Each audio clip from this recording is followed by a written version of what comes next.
Hello, everybody. Welcome back to Ariba Education. Today, I, Huda Firoz, and Zoya Rashid both are here with another chapter of Class 7th SST, which is the second chapter of Geography, and the name of the chapter is Inside Our Earth. सो इस chapter में हम अर्थ के interior के बारे में discuss करने वाले हैं। जैसे कि हमने प्रीवियस चैप्टर में इन्वायरमेंट के बारे में डिस्कस किया था। हमने अपने आसपास जो भी हम चीज़ें देखते हैं उनके बारे में डिस्कस किया था। सो हम कह सकते हैं कि पिछले वाले चैप्टर में अर्थ के जो ऊपर वाले कंपोनेंट्स हैं उनके बारे में हम डिस्कस कर चुके हैं। And in this chapter we are going to study about the interior, what is inside our earth. Okay, so now let us start with the introduction part. So these are the following topics which we are going to discuss in this chapter, and the first one is interior of the earth. So इस topic में हम जो तीन major components हैं हमारे अर्थ के अंदर उनके बारे में डिस्कस करेंगे, जो कि हैं crust, mantle and core. Then we are going to discuss about rocks and minerals. So जो भी rocks और minerals हमारे अर्थ के अंदर पाए जाते हैं हम उनके बारे में briefly discuss करेंगे. And the types of rocks which we are going to study are igneous rocks, sedimentary rocks, metamorphic rocks. तो सिर्फ इन तीनों के बारे में हम पढ़ेंगे with examples. And the last topic is rock cycle. So it is not like इस topic में हम ये नहीं पढ़ने वाले कि कोई साइकिल है जो रॉक से बनी है, but it is about the transformation और you can say reformation of the rock from igneous to sedimentary, sedimentary to metamorphic and so on. So let us start with the first topic of this chapter. Interior of the earth. So in this topic we would study that interior of the earth. So in this topic we are going to study about our earth, about the interior of our earth, कि अर्थ के अंदर actual में चल क्या रहा है और हम अर्थ के अंदर के बारे में पढ़ने वाले हैं in detail. So the first point is the earth is made up of several concentric layers with one inside another. तो जो हमारी अर्थ है ये सेवरल लेयर्स से बनी हुई है और इट्स लाइक कि हर एक लेयर के अंदर दूसरी लेयर है. The uppermost layer over the earth's surface is called the crust. तो अब सबसे ऊपर वाली लेयर को हम क्या कहते हैं? Crust. It is the thinnest of all the layers. अब ये सबसे ज़्यादा थिनेस्ट है सारी लेयर्स में से. हमारे पास टोटल 3 लेयर्स हैं और उन तीनों में से ये सबसे थिनेस्ट है. It is about 35 kilometers on the continental masses and only 5 kilometer on the ocean floors. तो if you would look into the second picture तो आप देख सकते हो कि जो continental crust है या continental mass है उसमें से अगर हम नीचे खोदना स्टार्ट करेंगे तो 35 किलोमीटर्स के बाद ही we would reach the second layer. So it's like that कि 35 किलोमीटर तक एक्सटेंड करता है ऑन द कॉन्टिनेंटल मैस. और जो हमारा ओशन है उसके अंदर it only extends up to 5 kilometer. The main mineral constituents of the continental mass are silica and alumina. It is thus called Sial. तो Si stands for silica and Al stands for alumina. तो फिर ये जो हमारा like this layer है, ये जो crust है, it is mainly made up of like जो हमारा continental mass है mainly वो it is made up of 2 main minerals. और ये silica और alumina है. इसको short form में हम Sial बोलते हैं, Si silica और Al alumina. The oceanic crust mainly consists of silica and magnesium. It is therefore called SEMA. Si stands for silica and Ma stands for magnesium. Just beneath the crust is the mantle, which extends up to a depth of 2900 km below the crust. अब जो oceanic crust है ये किससे बना हुआ है? It is made up of 2 minerals, silica और magnesium. और इसको हम कहते हैं सीमा. अगेन ये शॉर्ट फॉर्म है. Si stands for silica and Ma stands for magnesium. और ये जो it extends up to 2900 kilometers below the crust. ये 2900 किलोमीटर्स तक एक्सटेंड करता है. Now the last point given here is the innermost layer is the core with a radius of 3500 kilometer. अब core के अंदर कोई और लेयर नहीं है, दैट इज़ वाई यहाँ पे उसका रेडियस गिवन है. अब रेडियस क्या है? 3500 किलोमीटर. अब ये जो हमारा कोर है ये दो मिनरल से बना हुआ है मेनली, और ये कौन से मिनरल से? निकल और iron. And it is called knife. Ni stands for nickel and Fe stands for ferrous, but ferrous is iron itself. तो फिर Fe ferrous का short form है, so join together creates a short form knife. तो फिर ये निकल और iron से बना हुआ है. The central core has very high temperature and pressure. तो ये जो कोर है इसका बहुत ही ज़्यादा हाई टेम्परेचर है, बहुत गर्म है ये, और प्रेशर भी इसका बहुत ज़्यादा है. सो this was about the interior of the earth, कि अर्थ के अंदर एक्चुअल में क्या चीज़ें हो रही हैं. लेयर्स के बारे में हमने मेनली पढ़ा. आई hope so you all understood the concept कि 3 लेयर्स होती हैं, क्रस्ट, मेंटल एंड कोर. इस सब के बारे में जो इन्फॉर्मेशन गिवन थी, I hope I made it clear to you all. Now let us come to the next topic. Okay तो अब हम टाइप्स ऑफ रॉक्स के बारे में पढ़ेंगे, जो हमारा अनदर टॉपिक है. एंड जैसे कि हम टाइप्स के बारे में पढ़ने वाले हैं रॉक्स के, सो सबसे पहले रॉक्स की डेफिनेशन पता होनी ज़रूरी है. So any natural mass of mineral matter that makes up the earth's crust is called a rock. तो ये बहुत इजी बात है, मतलब हम सब ये जानते हैं कि ऐसा कोई भी नेचुरल मास मिनरल मैटर का जो कि अर्थ क्रस्ट में इंक्लूडेड है, इन्वॉल्व है, उसे रॉक कहते हैं. Right. Now we are going to study about 3 major types of rocks. They are igneous rocks, sedimentary rocks and metamorphic rocks. So let us understand about these 3 types of rocks briefly, one by one. When magma cools and turns into solid form, it is called igneous rock. The process of cooling and solidification can happen if the earth in the earth's crust or on the surface of the earth. तो igneous rocks उस तरीके के rocks होते हैं जो कि magma जब ठंडा हो जाता है ना, तो उस टाइम पे जो रॉक्स बनते हैं, they are called igneous rocks. Okay. And igneous rocks या तो अर्थ क्रस्ट के ऊपर बनेंगे जब वो मैग्मा लावा की फॉर्म में बाहर निकलेगा, या फिर मैग्मा ही जो अर्थ क्रस्ट के अंदर है वही अगर ठंडा होके सॉलिडिफाई हो जाएगा, then that type of rock will called igneous rocks. अब हम igneous रॉक्स के भी 2 टाइप्स के बारे में पढ़ेंगे. The first one is extrusive igneous rocks and the another is intrusive igneous rocks. Extrusive igneous rocks. They are formed on the surface of the earth from lava, which is magma that has emerged from underground.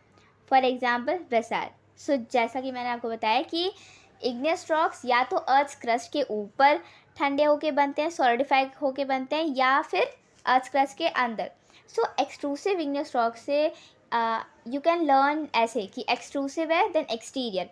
It means जब crust अर्थ crust के बाहर उसके exterior में जब लावा like जो magma है और वो लावा की फॉर्म में जब निकलेगा, उस टाइम पे जो रॉक्स बनेंगे अर्थ क्रस्ट के बाहर, they will be called as extrusive igneous rocks. Example है बेसाल्ट. अब इंट्रूसिव igneous रॉक्स क्या होता है? Intrusive rocks are formed from magma that cools and solidifies within the crust of the planet. So intrusive igneous rocks earth crust के अंदर बनता है. मतलब एक्सट्रूसिव से यू कैन अंडरस्टैंड इंटीरियर, मतलब जब अर्थ क्रस्ट के अंदर ही जो मैग्मा ठंडा होकर सॉलिडिफाई हो जाता है, उस टाइम पे जो igneous रॉक्स बनते हैं, they are called intrusive igneous rocks. Example है granite. Now the second type of rock is sedimentary rocks. Sedimentary rocks are formed from sediment grains deposited by water, wind or ice. They are always formed in layers and they often contain fossil of plants and animals. So sedimentary rocks क्या होता है? See, जब कोई भी किसी भी तरह का पत्थर टूट जाता है, राइट, और जब वो डिपॉजिट हो जाता है वाटर या विंड या आइस में, मतलब होता है ना कि टूट गए एंड वो डिपॉजिट होके जब उन्हें हार्डन किया जाता है, जब वो लेयर की फॉर्म में मतलब उन्हें फॉर्म किया जाता है, वैसे हम सेडिमेंट्री रॉक्स बनाते हैं. ओके. एंड क्या होता है ना कि सेडिमेंट्री रॉक्स में फॉसिल्स होते हैं प्लांट्स एंड एनिमल्स के, मतलब जो भी प्लांट्स एंड एनिमल्स उस पे रहे होंगे कभी, उनके जो डेड डिकेइंग मैटर होते हैं ना वो भी उनमें इंक्लूडेड होते हैं. एग्जाम्पल है sandstone is made from grains of land. तो जो सैंडस्टोन होता है वो कैसे बनता है? ग्रेन्स ऑफ लैंड को जब हम लेयर्स में फॉर्म करते हैं then it becomes sandstone. Yeah. Then the third type of rocks are metamorphic rocks. The type of rocks formed when igneous and sedimentary rocks experience heat and pressure are called metamorphic rocks. For example, clay changes into slate and limestone into marble. So, metamorphic rocks उस तरीके के rocks होते हैं जो igneous और sedimentary rocks को ही heat and pressure में जब रखा जाता है तो वो एक अलग तरीके के रॉक्स में कन्वर्ट हो जाते हैं. And those types of rocks are called metamorphic rocks. Example है जब क्ले स्लेट में कन्वर्ट हो जाता है and limestone into marble. Okay, so this was all about the types of rock. जल्दी से सम अप करते हैं. हमने पढ़ा कि कोई भी नेचुरल मास मिनरल मैटर का जो अर्थ क्रस्ट में इंक्लूडेड है, इन्वॉल्व है, वो रॉक है. इग्नियस रॉक्स उस तरीके के रॉक्स होते हैं जो कि मैग्मा के कूल डाउन और सॉलिडिफिकेशन पर बनते हैं. एक्सट्रूसिव इग्नियस रॉक्स वो इग्नियस रॉक्स होते हैं जो अर्थ क्रस्ट के एक्सटीरियर में बनते हैं. इंट्रूसिव इंटीरियर में बनते हैं. हमने एग्जाम्पल देखे जैसे कि बसाल्ट एक्सट्रूसिव इग्नियस रॉक का एग्जाम्पल है. इंट्रूसिव इग्नियस रॉक का एग्जाम्पल है ग्रेनाइट. सेडिमेंट्री रॉक्स सेडिमेंट्स को हार्डन करके और उनको लेयर्स में फॉर्म करके बनते हैं. एग्जाम्पल है सैंडस्टोन जो कि ग्रेन्स ऑफ लैंड से बनता है. एंड मेटामॉर्फिक रॉक्स उस तरीके के रॉक्स होते हैं जो इग्नियस और सेडिमेंट्री रॉक्स को ही हीट एंड प्रेशर में जब हम हीट एंड प्रेशर प्रोवाइड करते हैं उस टाइप के रॉक्स को मेटामॉर्फिक रॉक्स कहते हैं. Example is clay changes into slate and limestone into marble.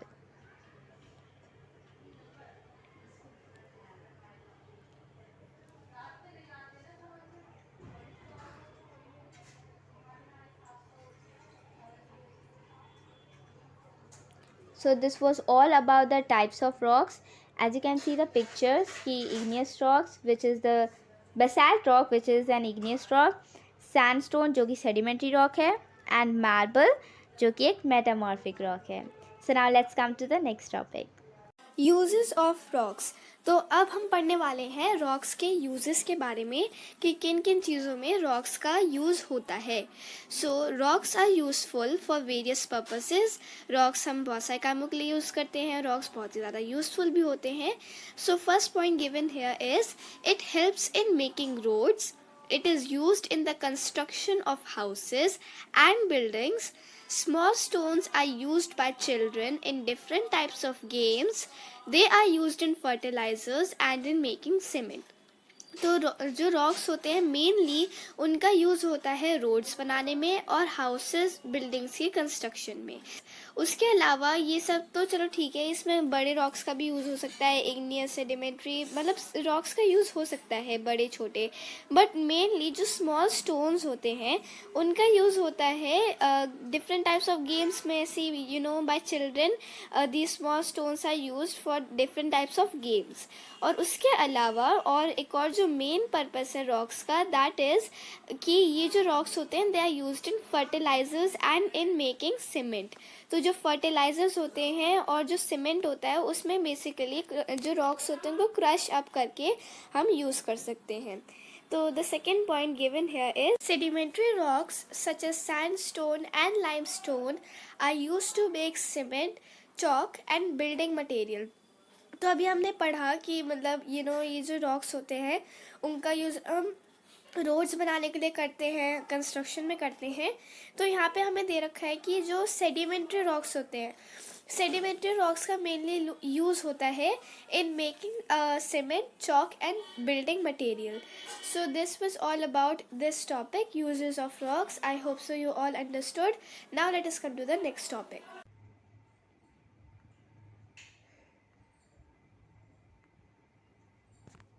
Now let us understand about the rock cycle. So इस टॉपिक में हम रॉक साइकिल के डेफिनेशन और एक एग्जाम्पल के बारे में डिस्कस करेंगे. So the transformation of one type of rock into another under certain conditions and in a cyclic manner is referred to as the rock cycle. So basically rock cycle एक transformation होता है एक type के rock का दूसरे में. और जब ट्रांसफॉर्मेशन होगा तो कुछ तो कंडीशंस होंगी ना.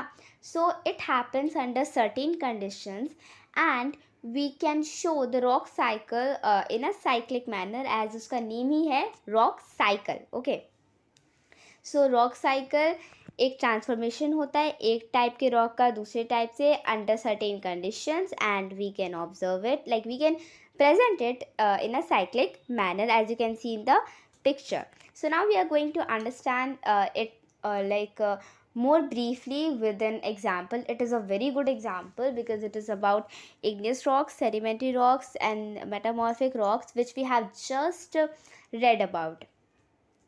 So igneous rocks change into sedimentary rocks. Igneous and sedimentary rocks under heat and pressure change into metamorphic rocks. Metamorphic rocks into igneous rocks or sedimentary rocks due to melting or wearing down.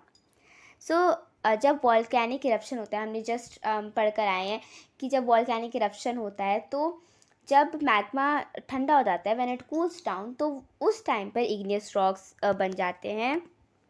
And when igneous rocks like natural calamities की वजह से या अर्थ के कुछ changes की वजह से जब वो टूट जाएंगे, वेदरिंग हो जाएगी उनकी, तब वो सेडिमेंट्स में मतलब पीसेस में कन्वर्ट हो जाएंगे. अब ये सेडिमेंट से सेडिमेंट्री रॉक्स बन जाएंगे and then sedimentary rocks and igneous rocks भी मेटामॉर्फिक रॉक में चेंज हो सकते हैं किसी मतलब हीट या प्रेशर के कांटेक्ट में आने से.